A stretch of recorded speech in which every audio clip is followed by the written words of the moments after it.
A very good evening to everyone and welcome to our daily session of the quiz जिसमें हम current affairs revise करते हैं quiz के format में.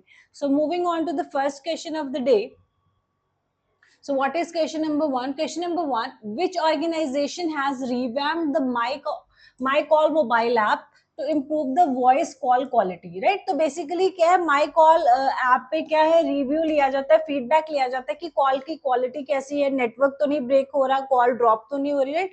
तो माई कॉल पे क्या पूरा फीडबैक लिया जाता है फॉर द कॉल क्वालिटी कि आप किसी को कॉल करते हो तो उसकी कॉल की क्वालिटी क्या है, राइट? तो उसको दे आर आस्किंग कि कौन सी ऑर्गेनाइजेशन ने इस एप्लीकेशन को रिवैम्प किया है. तो याद रखना option C is the correct answer. TRAI has revamp this application. तो थोड़ा सा इसके बारे में पढ़ते हैं.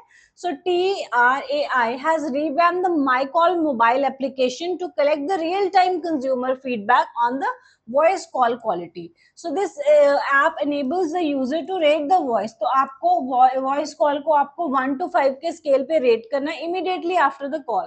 सो आप कोई भी इशू जो आपको आ रहा है ड्यूरिंग द कॉल, जैसे कॉल ड्रॉप, इको हो रहा है या ऑडियो डिले हो रहा है या पुअर नेटवर्क है, तो आप उसको क्या है रियल टाइम बेसिस पे इंस्टेंटली क्या है जो है उसको रिपोर्ट कर सकते हो. इससे क्या है, क्या फायदा होगा? टेलीकॉम सर्विस प्रोवाइडर्स को पता चलेगा कि कौन से एरियाज में क्या है वीक नेटवर्क है और वहां पे वो क्या है they will work on that thing and eventually क्या होगा, सर्विस क्वालिटी इंप्रूव हो जाएगी. तो इस कॉन्टेक्स्ट में ये इस मोबाइल एप्लीकेशन को रिवैम्प किया गया है, right? And what is TRAI? This is telecom regulatory authority of India, जिसके हेडक्वार्टर्स कहाँ पे हैं? न्यू दिल्ली में. ये याद रखना है. Moving on to question number 2, why has the Pacific Island nation of Nauru launched its Golden Passport scheme?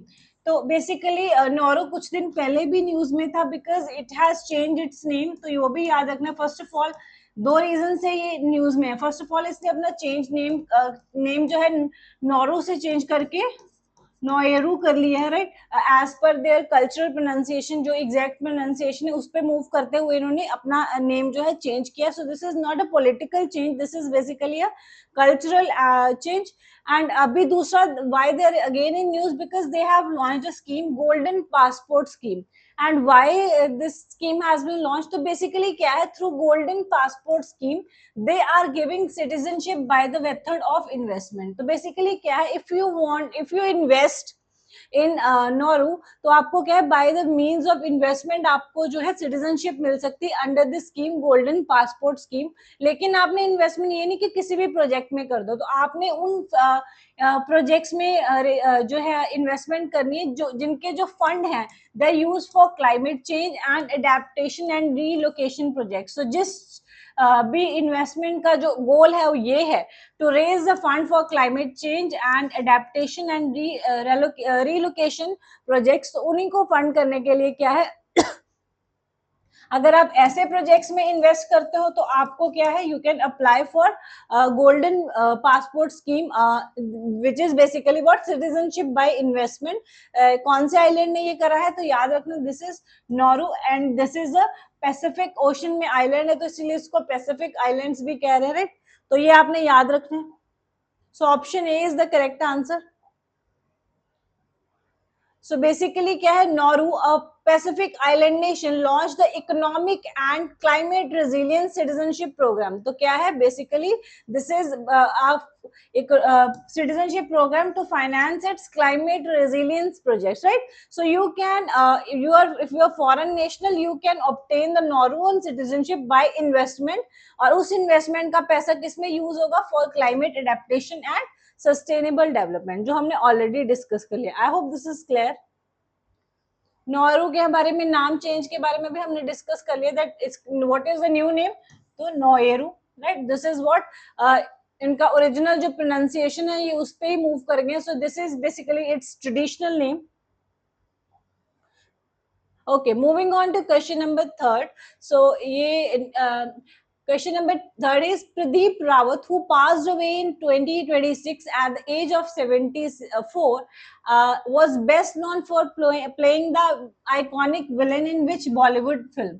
तो आप देखोगे तो पहचान जाओगे तो कौन सी बॉलीवुड फिल्म में इन्होंने क्या है विलेन का रोल प्ले किया था, तो याद रखना गजनी में he was the villain and what is his name, Pradeep Rawat. इनकी डेथ हो गई है तो that is why he was in news. Okay, moving on to question number 4. Which organization developed India's first? So this is important. India's first indigenous vaccine against African swine flu for the pigs. तो pigs में एक disease होती है कौन सी वाली, African swine fever होता है, right? उसके against क्या है वैक्सीन बनी है इंडिया में, फर्स्ट टाइम बनी है and this is what indigenous vaccine है. तो मेड इन इंडिया वैक्सीन है. तो कौन सी ऑर्गेनाइजेशन ने ये बनाई है? So what is the correct answer? Option C is the correct answer, ICAR. So ICAR ने क्या है इसके अगेंस्ट वैक्सीन बनाई है. सो अफ्रीकन जो स्वाइन फीवर है ये हाईली कंटेजियस वायरल डिजीज है जो डोमेस्टिक और वाइल्ड पिग्स को हो जाती है, राइट, जिसमें mortality rate can even rich 100%. तो डेथ रेट जो है 100% तक भी जा सकता है. तो ये डेडली डिजीज है. तो इसके अगेंस्ट क्या है जो है एक वैक्सीन लॉन्च करी गई है. बिकॉज अभी क्या है इतनी कंटेजियस वायरल डिजीज होगी तो क्या फार्मर्स के पॉइंट ऑफ व्यू से देखें तो क्या पिग फार्मर्स को हैवी लॉस हो सकता है. बिकॉज इससे क्या बहुत सारे पिग्स की एक साथ डेथ भी हो जाती है. तो दैट इज व्हाई ये जो है एक इम्पॉर्टेंट स्टेप है, एक इम्पॉर्टेंट माइलस्टोन है. अगर हम वेटनरी रिसर्च में देखें तो एक जो है इंडिया की first indigenous vaccine against the African swine flu launch की गई है. Moving on to question number 5, what is the primary objective of operation त्रिशूल? तो बेसिकली क्या है गवर्नमेंट ने एक ऑपरेशन लॉन्च किया बाय द नेम ऑपरेशन त्रिशूल. तो इसका ऑब्जेक्टिव क्या है? तो बेसिकली याद रखना अंडर द ऑपरेशन त्रिशूल गवर्नमेंट का क्या एजेंडा है कि जितने भी लोग यहाँ पे क्रिमिनल एक्टिविटीज करके दूसरी कंट्रीज में भाग जाते हैं और उनको लगता है कि अब भाग गए तो अब सेफ है, तो ऐसा नहीं है. बिकॉज ऑपरेशन त्रिशूल क्या कहता है कि उनको ढूंढो, जहां भी वो गए हैं वर्ल्ड ओवर उनको ढूंढो उस अलग अलग मेथड से और अलग अलग जितनी भी हमारी इंटेलिजेंस ऑर्गेनाइजेशन है, be it CBI, be it IB, be it रॉ, सब क्या है मिलके एक दूसरे के साथ क्या है कोलैबोरेट करो और जितने भी जो फ्यूजिटिव्स हैं जो क्राइम करके इंडिया से भाग गए उनको ढूंढ के वापस लेके आओ और उनको क्या है जो भी रिक्वायर्ड अंडर द लॉ उनकी सजा बनती है उनको उस दिलाओ, राइट. सो बेसिकली ऑपरेशन त्रिशूल का ऑब्जेक्टिव यही है to track, locate and bring back the fugitive criminals hiding abroad. तो बाहर भाग जाने से आपका जो क्राइम है खत्म नहीं हो जाता. यही एजेंडा है ऑपरेशन त्रिशूल का, याद रखना है. सो मिनिस्ट्री ऑफ होम अफेयर्स क्या कह रही है? The 274 fugitives from 36 nations brought back to India since 2019. तो जब से प्रोजेक्ट लॉन्च हुआ है देयर सेइंग कि 274 फ्यूजिटिव्स को हम क्या है ढूंढ के दूसरे कंट्री से क्या इंडिया में वापस लेके आए हैं. So this is the objective of the Operation Trishul. Okay, question number 6. Question number 6 क्या कहता है? Which Indian state launched an AI-led governance initiative to integrate artificial intelligence into public administration and digital service delivery? तो कौन से state ने एक ऐसा initiative launch किया जिसमें क्या है AI led governance, artificial led governance पे वो मूव करेंगे और क्या है they will use artificial intelligence for public administration. तो याद रखना है दिस इज व्हाट केरला. तो केरला ने ये इनिशिएटिव लिया. Okay, moving on to question number 7. Dr. D.Y. Patil, who recently passed away in 2026, served as the governor of which of the following states? So, ये D.Y.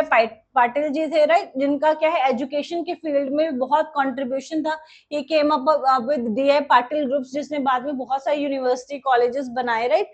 सो ये इन्होंने गवर्नर एज अ गवर्नर भी बहुत state में क्या है काम किया. तो क्वेश्चन वही पूछ रहा है कि कौन कौन से स्टेट को he has served as the governor. So what is the right answer? याद रखना option A is the right answer. So Bihar, Tripura and West Bengal, इन तीनों स्टेट में क्या है he has been like governor one over the other time. तो ये आपने याद रखना है डीवाई पाटिल के बारे में. सो पद्मश्री, तो इनको पद्म अवार्ड भी मिला हुआ, कब मिला याद रखना, he got Padmashri in 1991 for his outstanding contribution to education and social services, right. तो he was India's one of the foremost educationist थे, फिलैंथ्रोपिस्ट थे, राइट। एंड क्या है, इन्होंने बहुत सारा काम किया in the field of education, तो दैट इज व्हाई उस बेसिस पे इनको पद्मश्री भी मिला था, right. And then we have already discuss कि he has been the governor of Bengal, West Bengal and Tripura, तो ये सारी इंफॉर्मेशन आपने इनके बारे में याद रखनी है। Moving on to question number 8. India recently launched the Clouded Leopard Conservation Action Plan, primarily to conserve its species. तो क्या है क्लाउडेड लेपर्ड कॉन्जर्वेशन प्लान हमने स्टार्ट किया, तो कौन से स्पीशीज को प्रिजर्व करेंगे, obviously for the clouded leopard को प्रिजर्व करने के लिए हमने क्या है क्लाउडेड लेपर्ड कॉन्जर्वेशन प्लान शुरू करा है। क्लाउडेड लेपर्ड के बारे में कुछ चीजें याद रखनी है, अगर हम इसका IUCN स्टेटस देखें तो that is vulnerable, that it is near extinction, अगर प्रोटेक्ट नहीं किया गया तो IUCN status is vulnerable. Then एक चीज और याद रखनी है, that it is one of the 9 big cats, तो जो 9 बिग कैट्स हैं जिसमें हमारे tigers, lions, leopards, snow leopards, jaguars, pumas वो सब आते हैं, उसमें one of the big cats is clouded leopard also, right. And ये मोस्टली क्या है इंडिया के नॉर्थ ईस्ट वाली एरिया में मिलता है। और एक चीज और याद रखनी है, दैट मेघालय ने भी क्या है पर्टिकुलरली क्लाउडेड लेपर्ड की प्रोटेक्शन और उसके हैबिटेट की प्रोटेक्शन के लिए भी Meghalaya government is also putting efforts and they have launch mission clouded leopard, तो ये भी याद रखना, right. So I hope this is clear. So let's move on to the next question. Question number 9, what is the primary objective of PM Pranam scheme. तो basically PM Pranam scheme क्या है और इसका ऑब्जेक्टिव क्या है, तो क्या है हम जो है फर्टिलाइजर्स हैं, राइट। तो जो केमिकल फर्टिलाइजर्स हैं बेसिकली क्या है, वो फार्मर्स को क्या है सब्सिडाइज रेट पे मिलते हैं। तो जब सब्सिडाइज रेट पे मिलते हैं तो समटाइम्स क्या है फार्मर्स उसको क्या है ओवर यूज भी कर लेते हैं, sometimes because of lack of knowledge also, कि उनको पता नहीं है कौन सी सॉइल में कितना जाएगा या उनकी कौन सी क्रॉप पे कितना जाएगा या उनकी सॉइल को पर्टिकुलरली कौन सी न्यूट्रिएंट की कमी है, राइट। तो क्या है वो sometimes they over use the fertilisers, तो जिसकी वजह से क्या है सॉइल की जो नेचुरल न्यूट्रिएंट क्वालिटी है वो जो है खराब होती है। तो उस चीज को एड्रेस करने के लिए क्या है PM प्रणाम स्कीम लाई गई, जिसका इनिशिएटिव क्या है कि एक बैलेंस्ड वे में क्या है फार्मर को समझाया जाए कि आप फर्टिलाइजर का बैलेंस यूज करो, ओवर यूज ऑफ फर्टिलाइजर्स मत करो।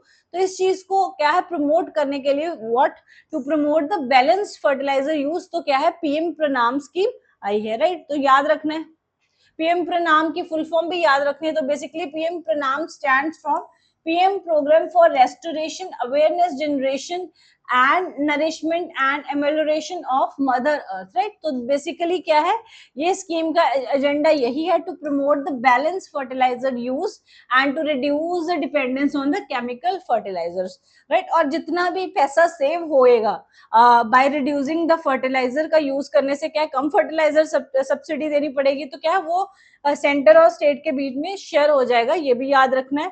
And next thing which you have to remember is that this scheme is being implemented from 2023 to 2026 तक ये चलेगी, राइट। तो ये याद रखना है।